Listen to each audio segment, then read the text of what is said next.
अहम है। पुलिस के शिकंजे में आए इन बदमाशों को गौर से देखिए। ये वही शातिर बदमाश हैं जो आपकी मेरिट पर कुंडली मारकर बैठ जाते हैं और उन लोगों को नौकरी दिला देते हैं जिनकी जेब में लाखों हैं।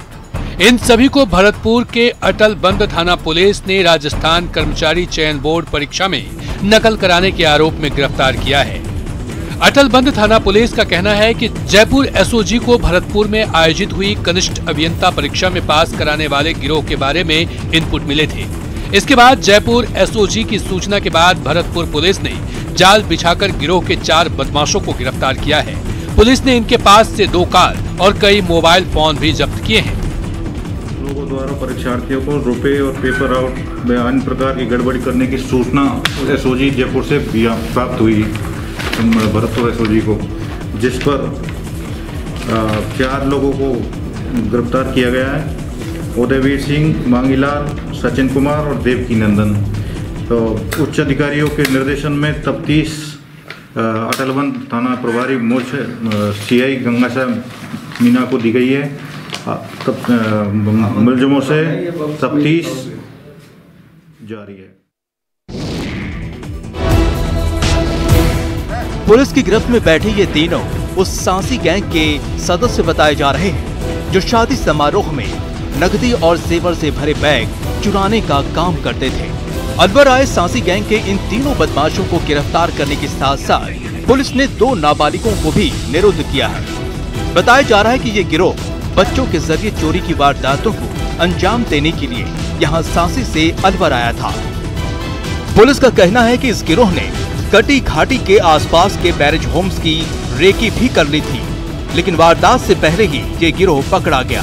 गिरोह के पास से पुलिस ने बिना नंबर की कार, 1 देशी कट्टा, 2 कारतूस और 41,500 रुपए बरामद भी किए हैं। कटी घाटी के सामने सनराइज के सामने कोई गाड़ी चेक की थी, उसमें 3 व्यक्ति और 2 नाबालिग मिले, जिनका नाम, एक का नाम नेम सिंह है, दूसरे का नाम अफसर है, तीसरे का नाम लक्ष्मण है। ये तीनों को चेक किया, पूछताछ करी। चेक करने पर गाड़ी में डैश बॉक्स में 1 कट्टा मिला और कुछ पैसे मिले, 41,500 रुपए, और उनको जब्त किया। जब्त करके कार्रवाई की। गाड़ी पर लगे पत्थरों के निशान, बिखरे हुए कांच ये बताने के लिए काफी है कि इस गाड़ी पर किसी ने बड़े इत्मीनान से पत्थर फेंके हैं। सफेद रंग की ये कार धौलपुर के नगर परिषद आयुक्त सौरभ जिंदल की है। बताया जा रहा है कि उनकी सरकारी गाड़ी उनके आवास के बाहर खड़ी थी और इसी बीच किसी ने उनकी गाड़ियों पर पत्थर फेंकने शुरू कर दिए। पत्थर फेंकने वाले को आयुक्त या उनके आवास पर रह रहे कोई और देख पाता, इससे पहले ही वो मौके से फरार हो गया। आयुक्त का कहना था कि हो सकता है पत्थर फेंकने वालों ने उन्हें निशाना बनाने की कोशिश की हो, लेकिन वो उस वक्त गाड़ी में नहीं थे। गाड़ी पर हमले की रिपोर्ट उन्होंने स्थानीय कोतवाली में कर दी है और पुलिस ने भी मामले की जांच शुरू कर दी है। जो सरकारी गाड़ी रखी हुई है उसका किसी अज्ञात व्यक्ति ने रात में शीशा फोड़ दिया है। मैंने जो है मालूमात की, फायर पास में ही फायर प्रभारी और फायर का स्टाफ रहता है, उनसे रात में चौकीदारों से बात की तो उन्होंने बताया कि हमें कोई आवाज़ सुनाई नहीं दी है और पत्थर वगैरह के जो निशानात थे वो वहाँ पर मौके पर है। वीडियो कैमरे जो हमारे चल रहे हैं, सीसीटीवी कैमरे, उनकी जांच पड़ताल की जा रही है। भरतपुर और प्रदेश के तमाम जेलों की सुरक्षा चाक चौबंद करने की तैयारी शुरू कर दी गई है। इसी के तहत भरतपुर सेंट्रल जेल में 40 सीसीटीवी कैमरे लगाए गए हैं। इन कैमरों से जेल के अंदर और बाहर होने वाली हर प्रकार की गतिविधि पर निगाह रखी जा सकेगी। खास बात यह है कि जेल में जो 40 सीसीटीवी कैमरे लगाए गए हैं उनकी मॉनिटरिंग पुलिस के अभय कमांड सेंटर से होगी। अभय कमांड सेंटर में इन कैमरों के जरिए जेल पर निगाह रखने के लिए 7 पुलिसकर्मी भी तैनात रहेंगे, जो जेल के अंदर होने वाली हर प्रकार की गतिविधियों पर निगाह रख सकेंगे। आपको बता दें कि पिछले कुछ वक्त से यहाँ कैदियों के पास मोबाइल और ड्रग्स होने की जानकारी मिल रही थी। इस शिकायत के बाद कई बार कार्रवाई भी हुई, लेकिन जेल में मोबाइल और ड्रग्स का खेल खत्म नहीं हुआ, जिसके बाद यहाँ तीसरी आंख लगाने का फैसला करना पड़ा। स्पेशल कार्य योजना का ही अहम हिस्सा था कि हमें लगातार इसमें सर्च अभियान चलाना है। सेवर जेल में, और उसी हिस्से के तहत हमने पिछले 2 महीने में लगभग 15-16 बार सर्च अभियान चलाया, और ये जॉइंट सर्च अभियान भी इसका हिस्सा था, जिसमें प्रशासनिक अधिकारी भी इसमें शामिल थे। साथ ही इसमें दूसरे स्टेज के रूप में श्रीमान एसपी साहब ने स्पेशल बजट सैंक्शन करके और लगभग 26-27 कैमरे को जेल के अंदर कैमरे इंस्टॉल करके उनको अभय कमांड सेंटर से जोड़ा है। भंवर अपने बच्चों के साथ इन दिनों जिंदगी के उन झंझावातों का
पहले मतलब प्रेम लगन किया, प्रेम लगन करके मैं लेके मतलब मेरी औरत को बाहर गया, तो समाज वालों ने मतलब मुझे बोला कि तुम मेरे गांव में मत आना लेके, तो मैं गांव में नहीं आया। तो अभी मेरे आज से 3 दिन पहले मेरी मिसेज का देहांत हो गया, तो मैं लेके मेरे गांव आया।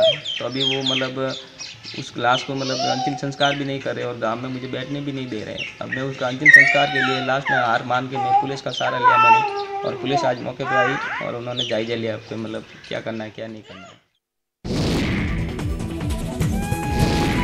दूल्हा पीपीई किट पहने शादी के मंत्र पढ़ रहा है। दुल्हन ने पीपीई किट भले ना पहना हो, लेकिन मास्क से लेकर दूसरे एहतियात वो जरूर बरत रही है।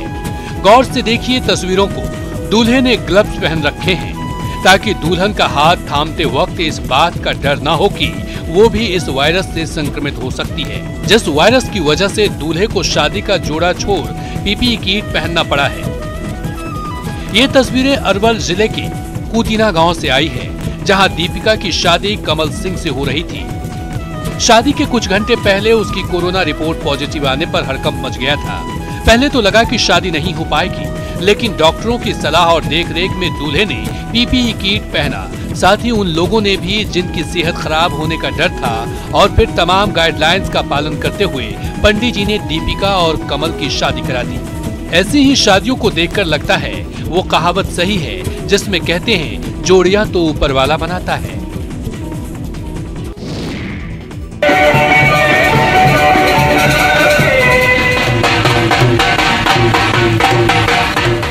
जिसे देखो बेफिक्र नजर आता है, जश्न शादी के रंग में सराबोर नजर आता है। संगीत की धुन पर थिरकना है ये याद है, किस वक्त कौन सी रस्म अदा होनी है ये भी याद है, किस मंदिर में जाना है ये भी याद है।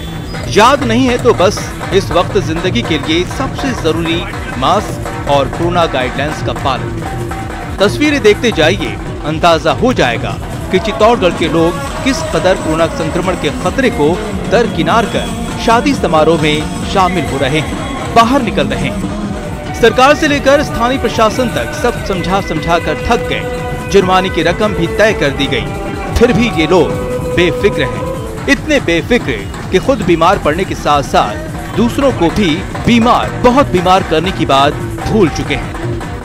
मैं जो प्रत्याशी या उनके निर्वाचन अभिकर्ता या उनके जो काउंटिंग एजेंट्स आ रहे हैं उनको भी मैं यही निवेदन करूंगा कि वो कल आएँ तो एक मास्क लगा के आएँ, मास्क अपना एक एक्स्ट्रा साथ में लेके आएँ और पूरे अपने स्वास्थ्य का ध्यान रखें, सर्दी के कपड़े लेके आएँ और किसी भी तरह की बीड़ी, सिगरेट, माचिस या मोबाइल वगैरह अंदर लेकर के नहीं आए। इसमें हमने उनकी वो सोशल डिस्टेंस, मास्क के संबंध में सैनिटाइजर और इसके संबंध में हमने और सोशल गैदरिंग के संबंध में हमने मॉनिटरिंग की थी। तो कई मेडिकल गार्डनों में तो गाइडलाइन की पालना हुई थी, लेकिन सही स्थित पार्वती गार्डन में हमने देखा वहाँ गाइडलाइन की उल्लंघना हुई थी, तो उसके तहत हमने वहाँ पे कार्रवाई की। कोरोना काल में जिस बात की मनाही है वही यहाँ हो रहा है। जिस बात को हर हाल में मानना जरूरी है, इस भीड़ में मौजूद लोग उसी बात को गैर जरूरी मान रहे हैं। ये तस्वीर भरतपुर के नदबई पोस्ट ऑफिस की है, जहाँ आधार कार्ड बनवाने के लिए लोगों की भीड़ लगती है। खास बात यह है कि यहाँ आधार कार्ड बनवाने के लिए छोटे बच्चे से लेकर बुजुर्ग तक आ रहे हैं और इनमें से कई लोग ऐसे हैं जो मास्क नहीं लगाते। सोशल डिस्टेंसिंग और दूसरे कोरोना गाइडलाइंस के पालन की बात यहाँ बेमानी है। यहाँ आधार कार्ड बनवाने आने वाले लोगों का कहना है कि जब से कोरोना काल शुरू हुआ है तब से इस पोस्ट ऑफिस में इक्का दुक्का कर्मचारी ही काम करने आ रहे हैं, जिससे आधार कार्ड बनवाने वालों की संख्या बढ़ती जा रही है। 20 मिनट 20 खबर में बात करते हैं दूसरे प्रदेश की खबरों की। बकाया फंड के मुद्दे पर दिल्ली के तीनों नगर निगमों के मेयर और डिप्टी मेयर मुख्यमंत्री आवास के बाहर धरने पर बैठ गए, जिसके बाद वहां हंगामा हो गया। इन लोगों ने दिल्ली सरकार पर तीनों नगर निगमों का बकाया पैसा जारी नहीं करने का आरोप लगाया और राज्य के मुख्यमंत्री अरविंद केजरीवाल के घर के बाहर धरना देने लगे। ये लोग मुख्यमंत्री आवास के ठीक सामने बैठे और केजरीवाल के काफिले को अंदर जाने से रोकने की कोशिश करने लगे। देखते ही देखते वहां पुलिस महकमे के कई आला अफसर भी पहुंच गए।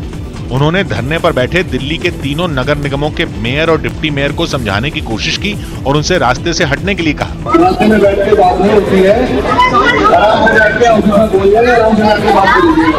पुलिस वालों के आने से पहले वहां जमकर नारेबाजी हुई, जिसके जरिए धरने पर बैठे मेयर और डिप्टी मेयर ने मुख्यमंत्री तक अपनी बात पहुंचाने की कोशिश की।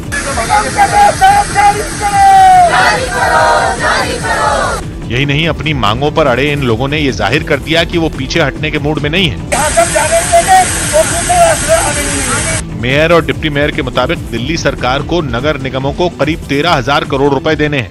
इस मुद्दे पर वो कुछ महीने पहले भी केजरीवाल सरकार के खिलाफ प्रदर्शन कर चुके हैं। पश्चिम बंगाल के हुगली में टीएमसी और बीजेपी के कार्यकर्ताओं की भिड़ंत हो गई।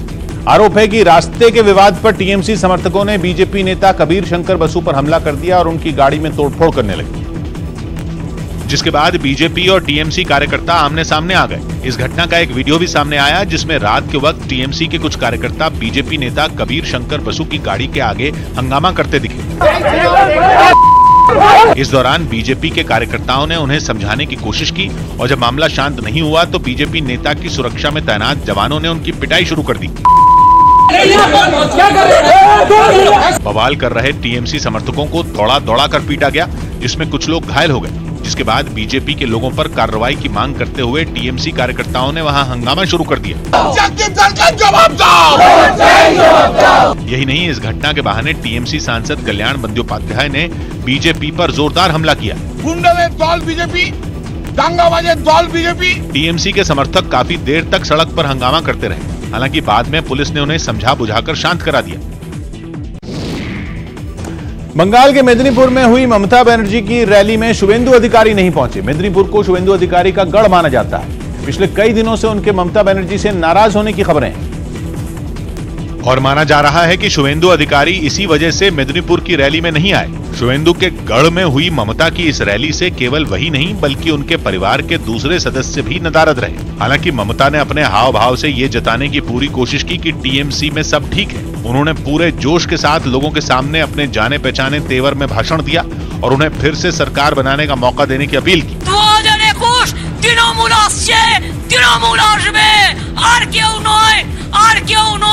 शुवेंदु अधिकारी ने कुछ दिन पहले ममता मंत्रिमंडल से इस्तीफा दे दिया था, जिसके बाद से बंगाल का सियासी पेंडुलम उन्हीं के इर्द गिर्द घूम रहा है।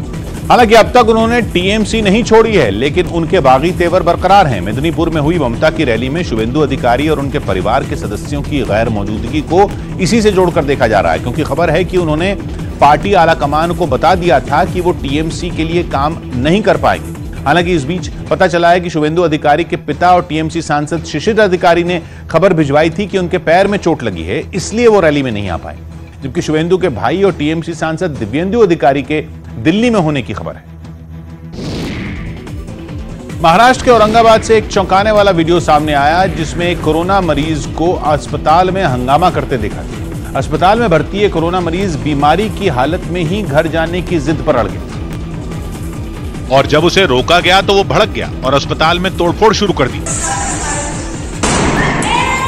मरीज के इस हंगामे को देखकर कर्मचारी दहशत से भर गए और वार्ड से निकलकर उसके दरवाजे को बंद कर दिया, लेकिन वो पीछे हटने के बजाय और हमलावर हो गया। उसने बंद दरवाजे को निशाना बनाया और उसके शीशे तोड़ दिए। हंगामा कर रहा मरीज बाहर न निकल आए, इसलिए कुछ कर्मचारी अपनी पूरी ताकत से दरवाजे को पकड़े दिखाई दिए। हालात बिगड़े तो अस्पताल के कुछ सुरक्षाकर्मी भी वहां पहुंच गए और उसे समझाने की कोशिश करने लगे। थोड़ी जद्दोजहद के बाद अस्पताल के लोग किसी तरह उस मरीज को शांत करने में कामयाब हो गए। हरियाणा के अंबाला में खाली प्लॉट में पड़ी डीओ स्प्रे की कई बोतलों में अचानक आग लगी। बताया गया कि वहां एक्सपायर हो चुकी डीओ स्प्रे की इन बोतलों को फेंका गया था, जो लगातार धमाके की आवाज आने के साथ आग पकड़ती चली गई। यह आग इतनी भीषण थी कि दूर से ही खाली प्लॉट से आग की लपटें उठती दिखाई दी। साथ ही इलाके में धुआं भी फैल गया। ऐसे में इलाके के लोग बाहर निकल आए और घटना में जख्मी हुए 4 लोगों को इलाज के लिए अस्पताल पहुंचाया। इस बीच एक पीड़ित की मां का रो रो कर बुरा हाल हो गया। दमकल कर्मियों ने घटना की जगह पर पहुंचने के कुछ ही देर बाद आग बुझा ली। वहां पहुंची पुलिस ने भरोसा दिया कि इस केस में जांच के बाद दोषियों के खिलाफ कार्रवाई की जाएगी। जो भी लीगल कार्रवाई है वो अमल में लाई जाएगी। साथ ही पुलिस ने इस खाली प्लॉट के पास मौजूद एक मकान से एक्सपायर हो चुकी डीओ स्प्रे की कई बोतलों को बरामद किया। बताया गया कि इन्हें भी उसी खाली प्लॉट में फेंकने की तैयारी थी। उत्तराखंड के मुनस्यारी से सांसें रोक देने वाला एक वीडियो सामने आया, जिसमें कुछ लोग रस्सियों के सहारे झरने के बीच से उतरते नजर आए। बताया गया कि पर्यटकों को रिझाने के लिए इस तरह के खेल का आयोजन किया गया, जिसमें झरने के बीच से रस्सियों की मदद से कुछ लोग ऊंची पहाड़ी से नीचे उतरे। इसे रैपलिंग कहा जाता है, जिसमें पहाड़ों पर चढ़ने उतरने में माहिर हो चुके लोग इस तरह का खतरनाक कारनामा करते हैं। सामने आई एक तस्वीर में ऐसा ही खतरनाक स्टंट कुछ लोग करते दिखाई दिए। ये लोग झरने के तेज बहाव के बीच रस्सियों को पकड़कर नीचे आते नजर आए। थोड़ी देर के लिए सांसें थम गईं, क्योंकि झरने में पानी की रफ्तार डराने वाली थी और उसके बीच रस्सियों से स्टंट करने वालों के हाथ के छूट जाने का खतरा बना हुआ था। लोगों को आकर्षित करके इस क्षेत्र में बुलाने के लिए इस तरह के आयोजन कर रहे हैं हम लोग। इस प्रतियोगिता में पिथौरागढ़ के 30 लोगों ने हिस्सा लिया। ये दावा भी किया गया कि इसमें 148 मीटर की ऊंचाई से नीचे उतरने का नया रिकॉर्ड भी बनाया गया। और 20 मिनट 20 खबर में अब बात करते हैं कुछ अंतर्राष्ट्रीय खबरों की। नेपाल को फिर से हिंदू राष्ट्र घोषित करने और वहां राजशाही बहाल करने की मांग ने जोर पकड़ लिया। नेपाल में करीब 12 साल पहले राजतंत्र पूरी तरह खत्म कर दिया गया था और उसे धर्मनिरपेक्ष देश घोषित किया गया था, लेकिन एक बार फिर वहां के कई बड़े शहरों में पुरानी व्यवस्था लागू करने के लिए जबरदस्त प्रदर्शन होने लगे और लोग सड़कों पर उतर आए। नेपाल के जिस शहर से भी प्रदर्शन की तस्वीर आई, वहां लोग ही लोग नजर आए। कहीं पर यह प्रदर्शन आक्रामक अंदाज में हुए तो कहीं पर लोगों ने झंडे लेकर रैलियां और मार्च निकाला। माना जा रहा है कि इस आंदोलन की सबसे बड़ी वजह राजनीतिक पार्टियों से नाराजगी है। बताया गया कि पिछले 10 दिन से हो रहे इस प्रदर्शन में कोई राजनीतिक पार्टी शामिल नहीं है और अलग अलग शहरों के लोग नागरिक समाज नाम का संगठन बनाकर प्रदर्शन कर रहे हैं, जिन्होंने नेपाल को फिर से हिंदू राष्ट्र घोषित करने और वहां राजशाही लाने की मांग की। यही नहीं, कई प्रदर्शनकारी तो जय श्री राम के नारे लगाते भी दिखे। नेपाल में जब राजशाही के खिलाफ आंदोलन हुआ था तो वहां की कम्युनिस्ट पार्टी और तब की माओवादी पार्टी ने देश से राजतंत्र ही नहीं बल्कि उसकी हिंदू राष्ट्र के रूप में पहचान को भी खत्म कर दिया था, जबकि जन आंदोलन सिर्फ राजशाही को खत्म करने के लिए किया गया था। यही वजह रही कि राजनीतिक पार्टियों से नाराज नेपाल के हजारों लोग जब सड़कों पर उतरे तो उन्होंने उसे फिर से हिंदू राष्ट्र बनाने की मांग कर डाली। साथ ही उन्होंने राजशाही को फिर से बहाल करने का मुद्दा भी उठाया, क्योंकि 2008 के बाद लोगों को उम्मीद थी कि देश के हालात सुधरेंगे। लेकिन प्रदर्शन करने वाले लोगों ने आरोप लगाया कि इन सालों में नेपाल में हालात बिगड़े और भ्रष्टाचार का ग्राफ तेजी से बढ़ा। यही नहीं, प्रदर्शनकारी नेपाल के मौजूदा प्रधानमंत्री केपी शर्मा ओली से भी बेहद नाराज दिखे, जिसका एक बड़ा कारण ओली की चीन से नजदीकियों को माना जा रहा है, क्योंकि इस वजह से भारत और नेपाल के बरसों पुराने रिश्ते में खटास आ गई। इंडोनेशिया में आई बाढ़ ने वहां के कई इलाकों में भारी तबाही मचाते हुए 10 लोगों की जान ले ली, जबकि कई लोग लापता बताए गए। बाढ़ के तुरंत बाद इंडोनेशिया की सरकार ने भी लोगों को सुरक्षित ठिकानों तक भेजने में अपनी पूरी ताकत झोंकी। लेकिन जिन रिहायशी इलाकों में नदियों का पानी सैलाब बनकर घुसा, वहां राहत और बचाव दल के सामने बड़ी चुनौती खड़ी हो गई। बाढ़ का सबसे ज्यादा असर इंडोनेशिया के उत्तरी सुमात्रा प्रांत में हुआ और वहां बाढ़ ने 5 लोगों की जान ले ली। रिहायशी इलाकों में आए सैलाब ने वहां कई लोगों को बेघर कर दिया। वहां के कई इलाकों में तो इतना पानी भर गया कि कुछ मकानों की केवल छतें ही नजर आईं। वहां से सामने आई एक तस्वीर में एक मकान बाढ़ के पानी के साथ बहता नजर आया और फिर एक पुल से टकराकर टूट गया। हालांकि कुछ जगहों पर जान जोखिम में डालकर कुछ लोग बाढ़ के पानी में कूदते भी नजर आए। शहर में आई बाढ़ के बाद वहां गाड़ियों की कतार लग गई और कई लोग पैदल ही अपने घरों की ओर निकल पड़े। खबर है कि उत्तरी सुमात्रा में ही बाढ़ की वजह से 6000 से ज्यादा लोग प्रभावित हुए, जिनमें कुछ को राहत और बचाव दल सुरक्षित ठिकानों तक पहुंचा चुका है। हालांकि अब भी कई इलाके ऐसे हैं जिनसे बाढ़ के बाद संपर्क कट चुका है और ऐसे इलाकों तक पहुंचना राहत और बचाव दल के लिए भी चुनौती बना हुआ है। रूस में पटाखों की एक फैक्ट्री में आग लगने से कई घंटों तक वहां आतिशबाजी जैसा माहौल बना रहा। बताया गया कि आग बाजार में मौजूद पटाखों की एक दुकान से फैली, जिसने पास में मौजूद पटाखों की फैक्ट्री को कुछ ही देर में पूरी तरह अपनी चपेट में ले लिया। रोस्टोवन डॉन में 4000 स्क्वायर मीटर की जगह में फैली ये फैक्ट्री पूरी तरह आग की लपटों में घिरी दिखाई दी और वहां से आतिशबाजी की आवाज के साथ पटाखों से निकल रही चिंगारियां लगातार बाहर आती दिखी। आसमान में जाकर भी कुछ पटाखे रोशनी फैलाते हुए फूटते रहे। इलाके में धुआं ही धुआं फैल गया। यही नहीं, फैक्ट्री में मौजूद पटाखे आग लगने की वजह से काफी देर तक सड़क पर दूर दूर तक छिटक कर गिरते नजर आए। इस घटना की जानकारी मिलते ही फायर ब्रिगेड की कई गाड़ियां बिना वक्त गंवाए वहां पहुंची और बताया गया कि 400 से ज्यादा दमकल कर्मियों को इन हालात से निपटने के लिए वहां तैनात किया गया। लेकिन इस आग को बुझा पाना इतना आसान नहीं था, क्योंकि उनके पहुंचने से पहले ही इस आग की चपेट में पूरी फैक्ट्री आ चुकी थी और पटाखे जैसे जैसे आग पकड़ते जा रहे थे, हालात सुधरने के बजाय बिगड़ते दिखाई दे रहे थे। ऐसे में वहां मौजूद दमकल कर्मियों ने हिम्मत नहीं हारी और इस भीषण आग को बुझा दिया। उनकी मेहनत का इस बात से ही अंदाजा लगाया जा सकता है कि आग बुझाते बुझाते अंधेरा छटकर सवेरा हो गया। इटली में लगातार हो रही बर्फबारी के बीच बारिश और तेज हवाओं ने लोगों की मुश्किल बढ़ा दी। मौसम के बिगड़े मिजाज की वजह से 60 से ज्यादा परिवारों को अपने घरों को छोड़कर सुरक्षित जगहों पर जाना पड़ा, क्योंकि भारी बारिश और बर्फबारी की वजह से वहां के हालात काफी बिगड़ गए। बेलूनो प्रांत में हुई तेज बारिश के बाद वहां की नदियों में उफान आ गया।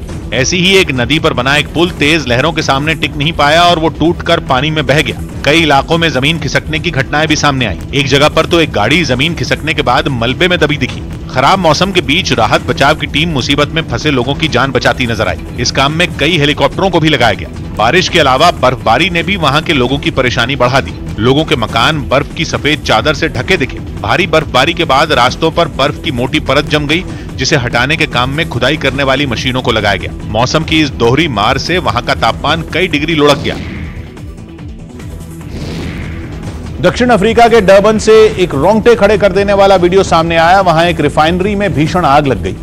हादसे के वक्त रिफाइनरी में कई कर्मचारी मौजूद थे और तभी एक तेज धमाके के साथ वहां आग लग गई, जिसने कुछ ही देर में पूरी रिफाइनरी को अपनी चपेट में ले लिया। आग इतनी भीषण थी कि उसकी लपटें कई फीट ऊपर तक उठती दिखाई दी, जो काफी दूर से नजर आ रही थी। आग से निकलने वाला काला धुआं चारों तरफ फैल गया। रिफाइनरी में आग लगते ही वहां काम करने वाले लोग अपनी जान बचाकर बाहर की तरफ भागते नजर आए। घटना की सूचना मिलने पर वहां दमकल की कई गाड़ियां पहुंच गईं, जिसके बाद तुरंत आग बुझाने का काम शुरू कर दिया गया। कई घंटों की मेहनत के बाद दमकल कर्मियों ने आग बुझा ली। इस हादसे में 7 कर्मचारी झुलस गए, जिन्हें अस्पताल में भर्ती करवा दिया गया। इसके अलावा आग में रिफाइनरी का एक बड़ा हिस्सा जलकर राख हो गया। स्पेन के बार्सिलोना से रोंगटे खड़े कर देने वाला एक वीडियो सामने आया, जिसमें एक आदमी बिना किसी सुरक्षा इंतजाम के ऊंची इमारत पर चढ़ता दिखा। जिस इमारत पर चढ़ने के लिए उसने अपनी जान की भी परवाह नहीं की, वो 38 मंजिला और 475 फीट ऊंची, जिस पर चढ़ने में उसे महज 40 मिनट का वक्त लगा।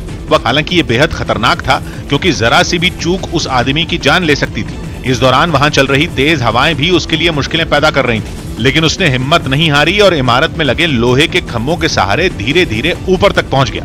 उसे ऐसा करता देख इमारत के नीचे खड़े लोगों की सांसें अटक गईं। फिलहाल 20 मिनट 20 खबर